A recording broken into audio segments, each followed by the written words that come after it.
But let's move on now. Amazon Web Services, the world's largest hyperscaler, has taken a giant leap in the ongoing AI race over its rivals Google and Microsoft. Ashmit Kumar visited the company's flagship summit, reInvent 2025 event.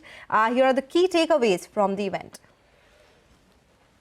Well, the world's oldest, the largest hyperscaler in the world, Amazon Web Services, throwing the gauntlet to its competitors, the likes of Microsoft and Google, through some big announcements that we saw today at their day one of their flagship summit, reInvent 2025. Now, the markets, the industry was watching very carefully. What were we watching out for? Well, there are four things that caught our attention. Number one, the chips race. Now, hyperscalers like AWS are not happy just being hyperscalers. They also want to enter the chips race. AWS entered this race back in 2018, and today they released the latest version, their most powerful homegrown chip called the Trainium 3, which they believe is exponentially more powerful than previous generations, and it couldn't have been more timely since Google has been flexing with what their chips can do, which they've shown with Gemini 3.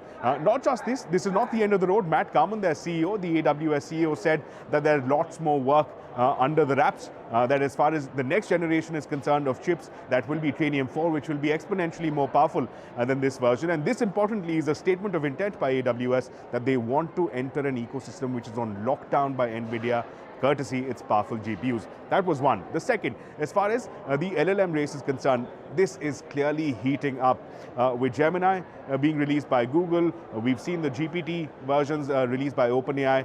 Today, AWS released its Nova 2 generation of LLMs, which they say is significantly more powerful, can achieve higher benchmarks than even the likes of OpenAI as well as Google. And number three, data sovereignty impacts. A lot of countries are asking for their companies to store data locally, and AWS's solution is what they call AI factories, where they move entire server racks to the location of the customer companies to meet any data sovereignty mandates. And finally, as far as AI agents is concerned, AWS releasing what they call our frontier agents, which can compress timelines for tasks which ordinarily would have taken months, and that this is something which can be done by AI agents working round the clock for days and weeks on end. So that's a quick wrap of four highlights that caught our attention. All right. Thank you, Ashmit, for joining us with all those details.